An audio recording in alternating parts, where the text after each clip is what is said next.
Okay, we're working. We have the camera set up. We've got Kevin's ZX10R back in the garage. Kevin is going through his toolbox right now. I messed it up so last time. Yeah, you may recall our last video. We had a little drop action there. I captured it and we put a big oops in. So today what we're going to try and do is two things, right, Kevin?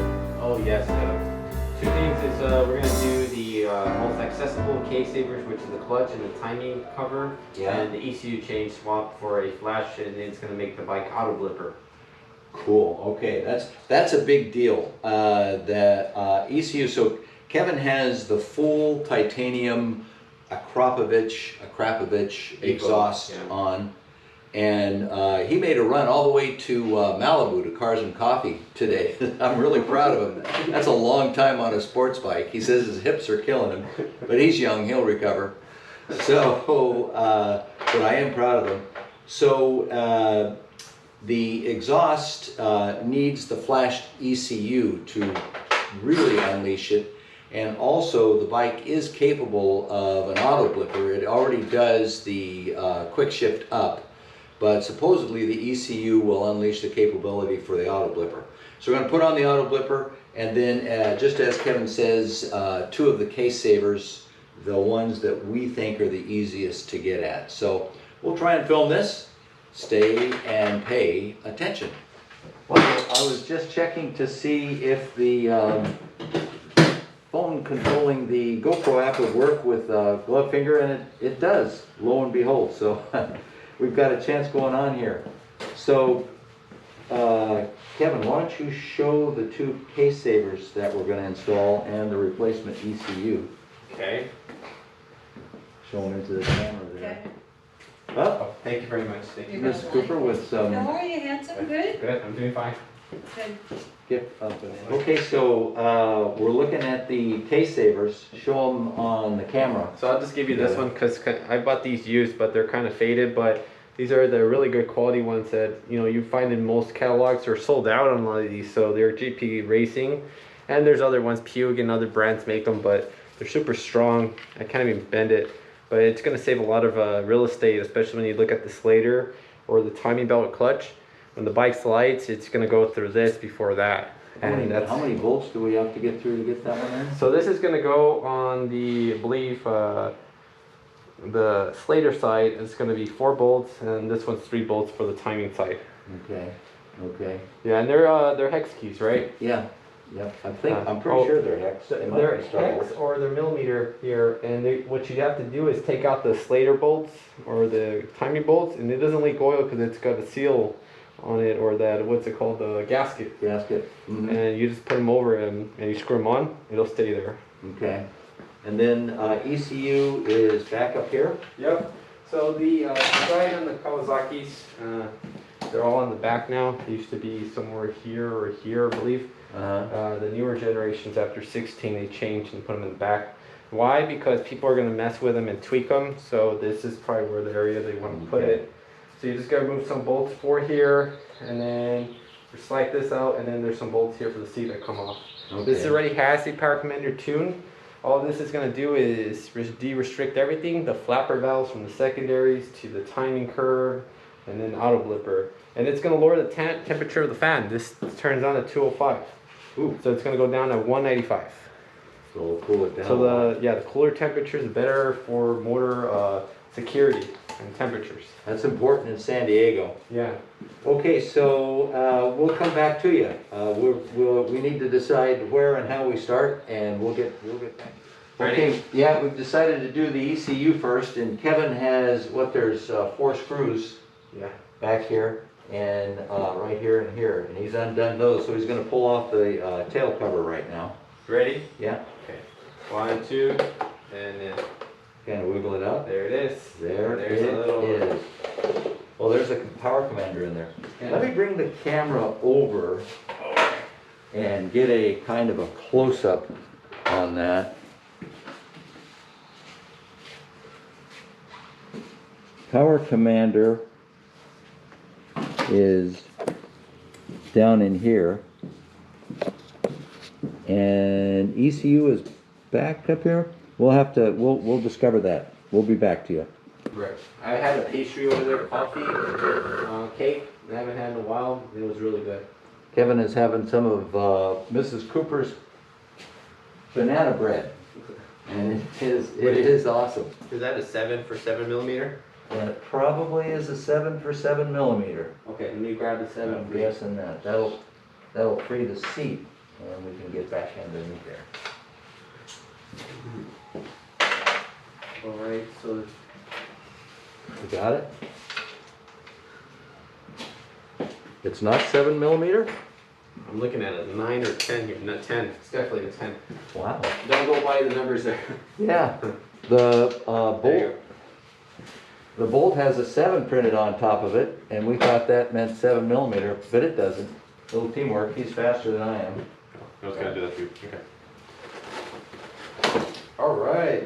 So, like I told you, the battery's not.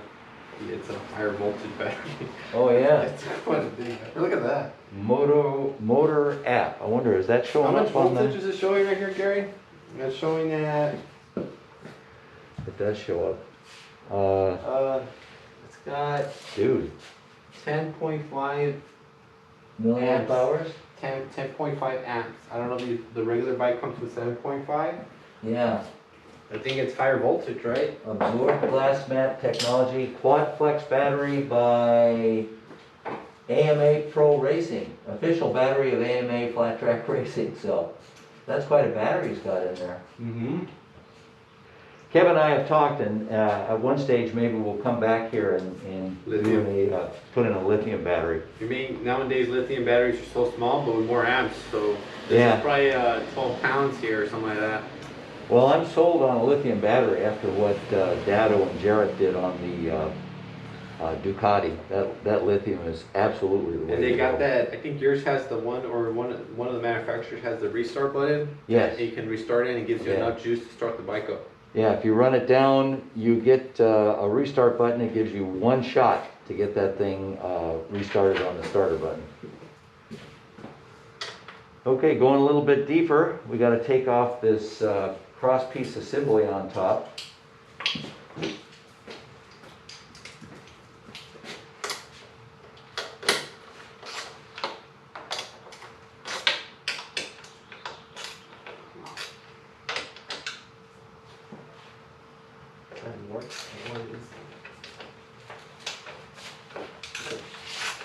Yeah.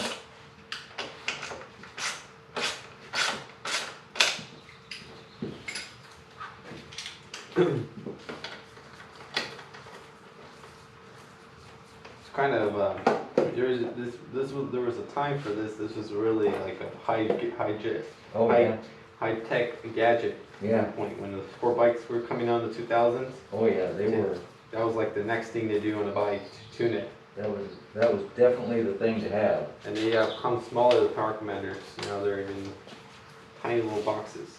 And that's not too big itself, but No. now they're even tinier. We might just put it over here now. What do you think? Yeah.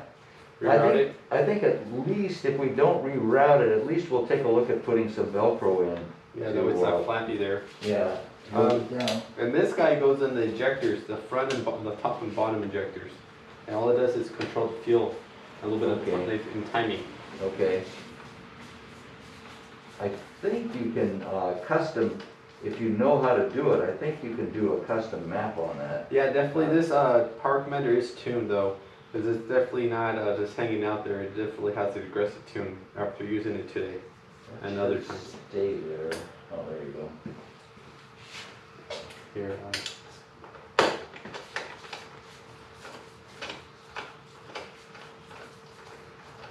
Well, the ultimate thing to do would be to take it to a dyno house and have somebody really dial Yeah, that in. But they would need to.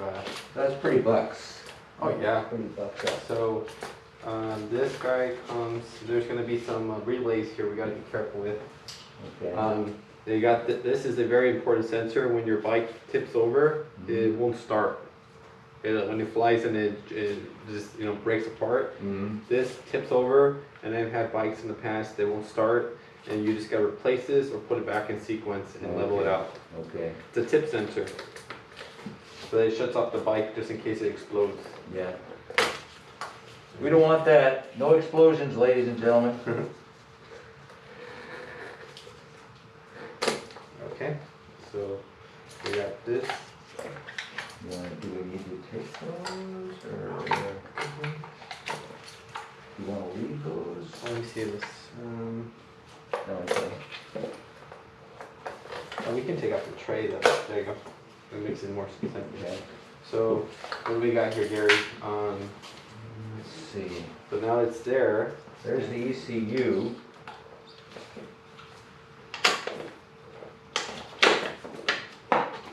When you take those off, Kevin, make sure that you keep them in about where they were. Okay. So just keep them lined up that way. So there are different housings. So this one goes here.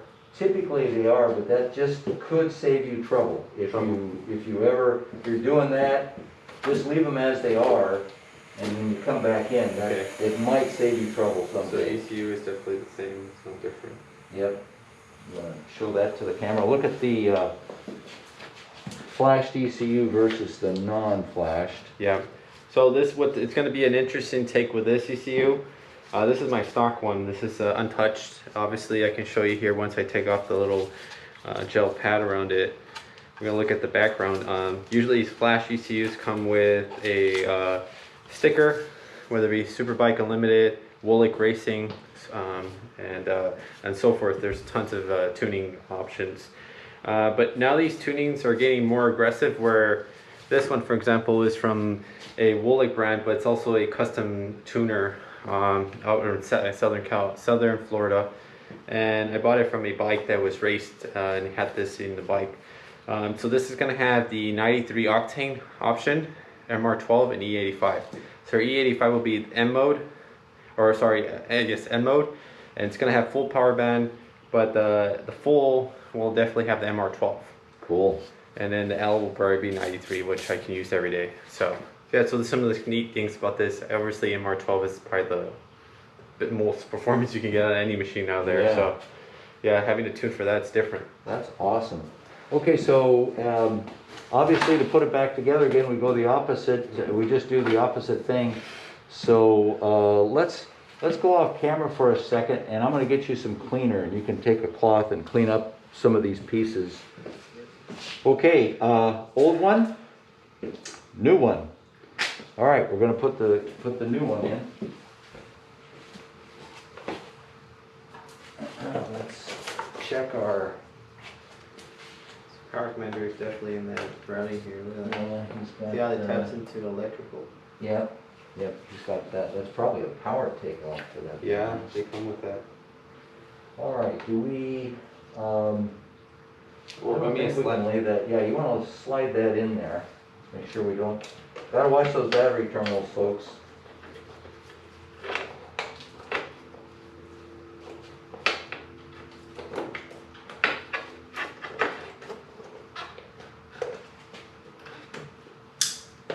Okay, that's a click. Yep. You heard that? Next one. Yep.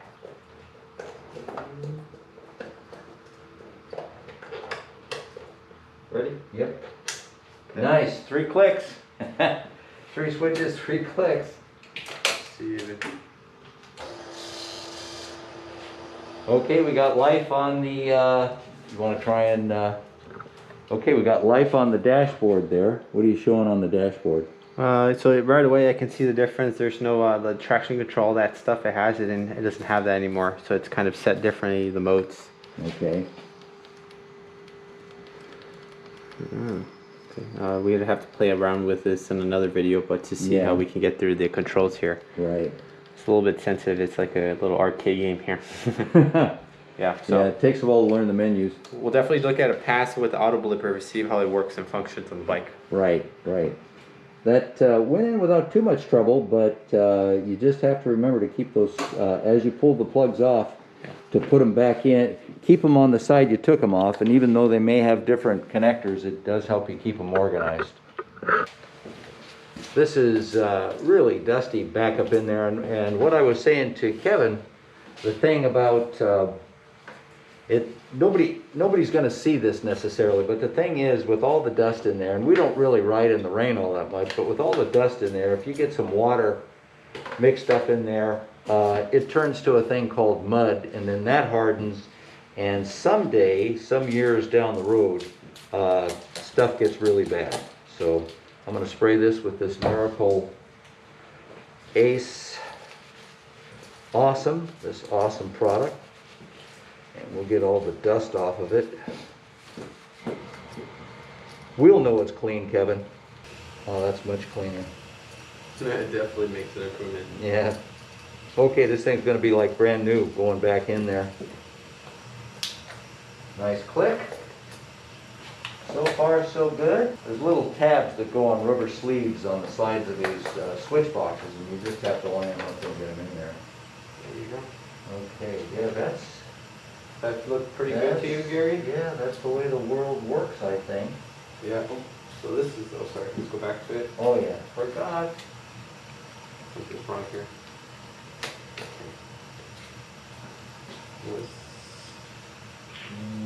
No. No, I think that's just, I think that might sit up, let's see, let's put this back on here.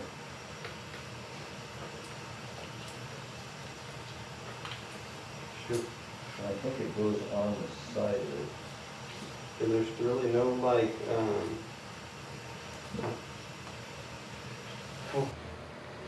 Okay, we're just remembering, we have the, we know where the switches go and how they go together. We're just trying to remember where this thing sits. Looks to me like this has got a cutout for it, or this, well, here's the cutout. Let me turn this off for a minute.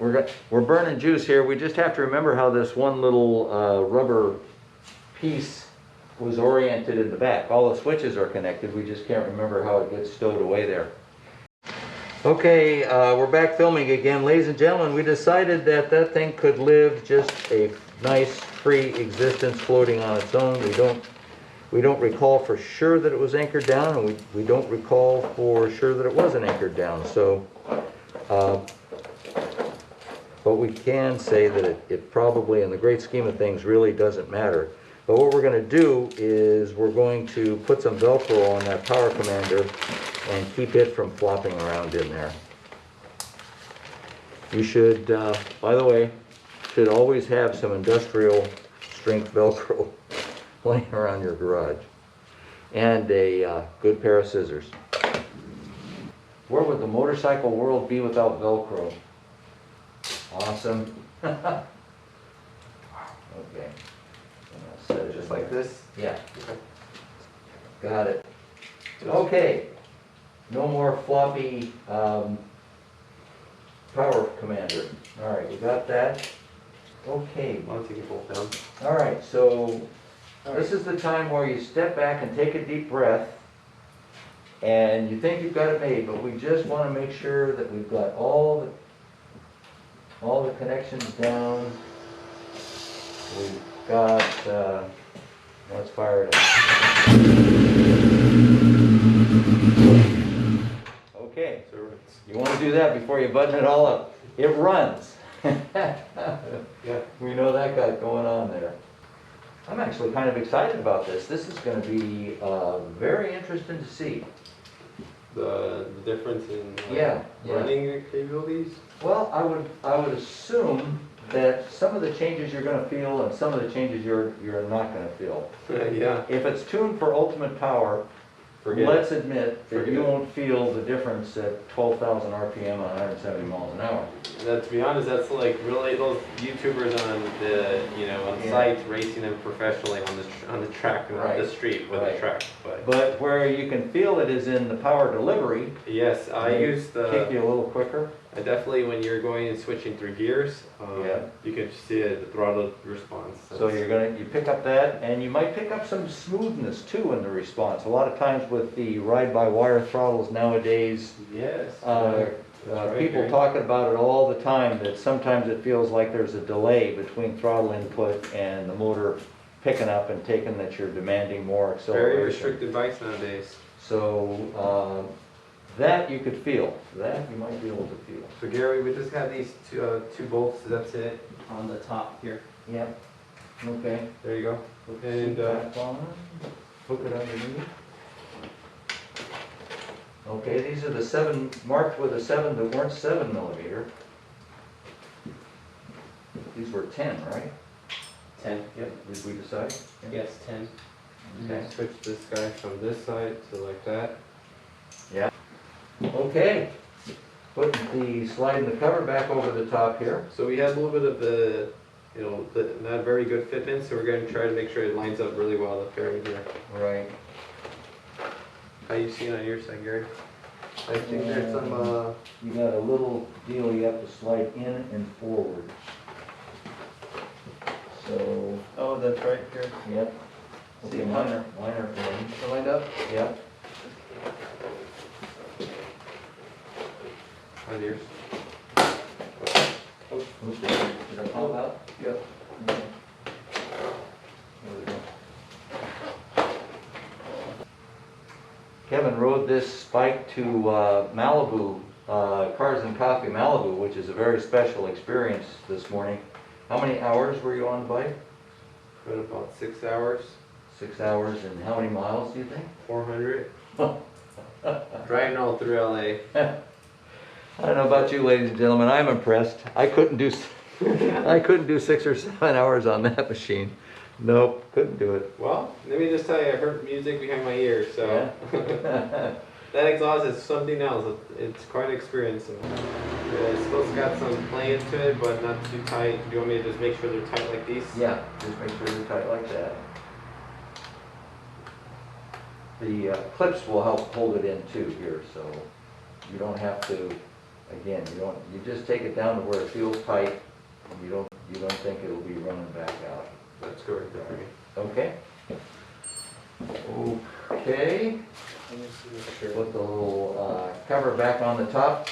Little cover goes on the top here, and we have installed a new brain, and it's alive. We tested it and started it, we will now put the finishing on here. There it is, ladies and gentlemen. New brain installed.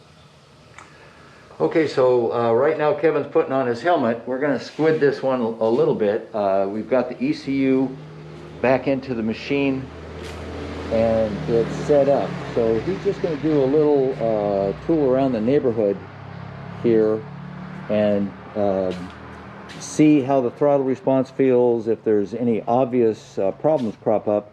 And he'll probably try and give a little push down on the auto blipper and see if that did release that auto blipper. He was told that. We want to believe it, but he's going to go out now and find it out. He's just putting on his helmet. Love that Shui X14 helmet. It's really nice. Detailing on this bike is awesome too. Okay, got the helmet on.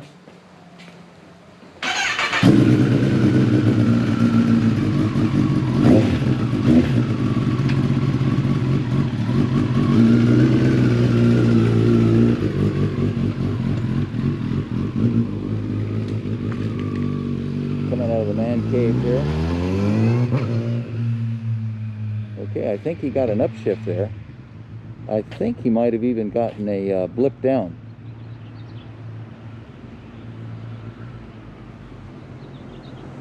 I think he might have got a blip down on that.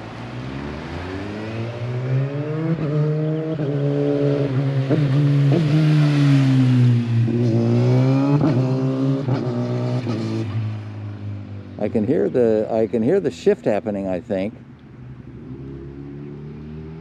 Can't tell the blip down. All right. We're going to wait for him to come back and get his report on that. So Kevin's back. Kevin, the report is? Auto blipper is working. Auto blipper is turned on and working. And? Awesome. It definitely has a better shifting, quick shifter, very sensitive. Does it? Before there was a bit of a delay where you feel like that little delay. Mm-hmm. Now it's really reactive and faster, so I think it does enhance the electronics, especially when you do the flash. It enables and disables the manufacturer's restrictions on that aspect. But the new bikes on 19 now are all auto blipper. This one does not have it from the factory, so all you have to do is do the flash on it. Okay, we have just gone for a ride around our area here on these two magnificent machines, and I followed Kevin today, and that Kawasaki sounded awesome. And it's Kevin's first ride on the bike with the new ECU, with a completely tuned ECU for the exhaust system. I'm going to show you a real quick look at the, if I can get down and show you the blue on the titanium pipes. They look really, really good. So, Kevin, fill us in. What's your riding impression now on the new ECU? The first and clean answer is night and day difference. I think the power commander I had was good tuner, just to have it to maintain its fuel level, but air fuel mixture. Now the power band into the gear changes is so different, concise compared to what's the factory.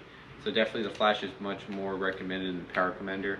It solves a lot more, but the throttle is really fast. I mean, it's really responsive, and the auto blipper is great. Yeah. It's not rich, it's not lean. It actually doesn't throw as much flames or pops as they would with their stock ECU in the power commander. So it solved that. But the power curve is there. It's really responsive, and it's very fast. So it's something you have to be very, very cautious with a bike, because it's really giving it to its full maximum potential. Any issues with the ECU we had today? Just when you kind of first write it out, you got to feel it out a little bit, make sure it's running properly, because it does throw a little bit of a surprise when you get it, and it could be just because I have the power commander on, but you definitely want to give it a good run and not give it all right away. Kind of want to maybe try down the block, take it up, but I always keep in mind that the ECU is still dialing in, and maybe you might have some reconsiderations when it does with its mode and equalizing fuel ratios, because it kind of jerked a little bit, but it went away, that little sensing jerking, it went. So now it's pretty good. We took it from I tried it first, second, third, fourth, fifth, sixth, and dropping down the gears, and there's no jerks or anything like that. Cool.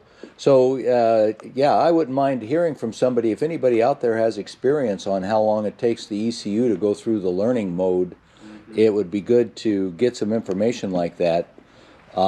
We do have a check engine light that we will have to clear the code on. I would imagine it's just the bike is saying, hey, there's a new brain in town. But no, it sounded awesome. So great afternoon riding out here around our area. Bike is really getting to a good point. What do you think? What's our next step? Oh, we're gonna put the case saver on, right? Case saver. We gotta take care of some bolts. Two of these bolts. This bike was used when I purchased it, but they're warped on the side. So we're gonna get some tools from a Home Depot, and we can take out those two bolts that are metric hex keys, and we'll see if we can get them out, and from there we can access the case savers that are going to go in the Slater, and then the clutch cover. And we'll drop it down, and we'll put them on the GP Racing case savers. Cool. Okay, ladies and gentlemen, that's the report. It's Sunday afternoon here in beautiful Wistful Vistas in suburban San Diego, California. There's those two machines in the driveway. Feel really lucky to have them there. We'll report when we get something further.